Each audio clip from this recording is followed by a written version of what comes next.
Senator Edwards. Sure. Mr. Vice President, I'd like to say, first of all, thank you for the opportunity to join in this debate. There is great danger in going so late in a debate. You have two options. One, you can either decide to say nothing, or two, you can decide to say very little. And I've chosen to say very little, considering that a lot of the points would have gone before.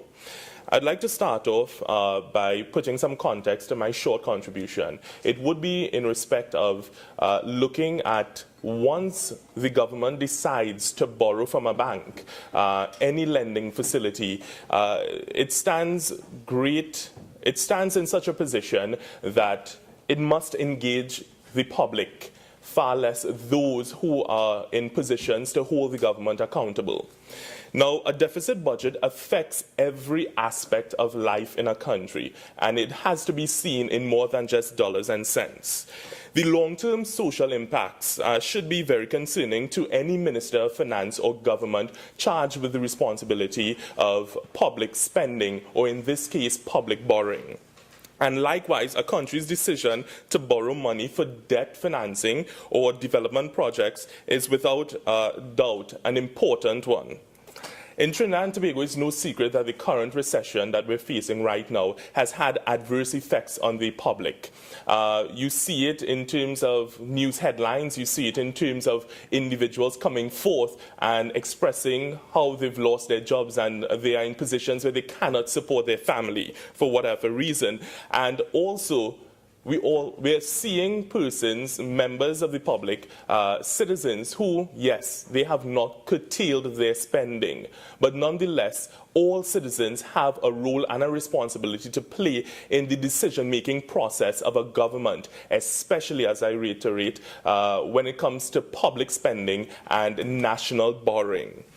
Therefore, one can imagine the significance of the role of those who have been entrusted with the responsibility to hold a government accountable. And in this, I'm alluding to the fact that, as was stated earlier, the bill provides for the government to submit to the Parliament after the fact what the loan would have been signed, that loan that would have been signed, what it is all about. And I do think that it is unfair to the members of this august chamber to be in such a position where after the fact we are only then informed of this decision in particular when it comes to borrowing, and far less for the citizens of this country.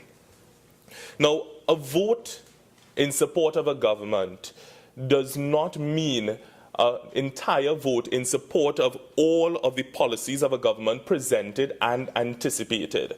And I'd want to repeat that. A vote for a government does not equate to a vote for all the policies of a government presented and anticipated. What that simply means is that as much as the citizens of this country would have voted for the government still has a role and responsibility to go back to the citizens and ask questions, consult, get information, and ensure that the decision that the government is undertaking is in line with the goals and objectives of the citizenry of this country. So while consultation is time-consuming and can result in some cases to no conclusion, it still has its merit. And as such, I do feel that citizens in this country feel a bit of a disenchantment. They feel a bit cheated in many cases when a government does not come back to them, the same people who put them in power. And this is where you have the members of parliament. So therefore, decisions of borrowing money must be one that citizens of this country agree with. It cannot be a situation where we're only finding out the morning after that we now have secured a loan to the tune of millions of US dollars. It is unfair to citizens of this country. Now, what we have now in this country, as I said, is a large percentage of the population feeling a bit disenchanted. And the government has a responsibility to reconnect with citizens, to close that gap. We should not have citizens feeling as though they cannot follow a government or follow the decisions of a government because they're simply unaware of what exactly the plans of the government are. We are in a situation, Madam President, where we're no longer looking the traditional way of entrusting our leaders to make decisions solely on our behalf. We want, as citizens, to be a part of that discussion. We want to be consulted, and we want our opinions, thoughts to be considered in any government decision moving forward. And I just want to say that while citizens in this country have not rioted, we have to pay attention. We have to pay attention to the rumblings on the ground, because where there is smoke, there is fire.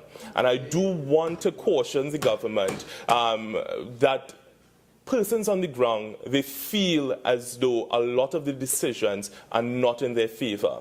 Now, I am not saying that the government does not have the best interest of citizens at heart, but there is a disconnect. And I want to urge the members across to ensure that moving forward, especially with this decision to join this bank and also to access loans in the future, that it is done with the support of the public, of the citizens of Trinidad and Tobago. Because what we would have is a runaway situation where a government holds on to all the power and citizens feel disempowered.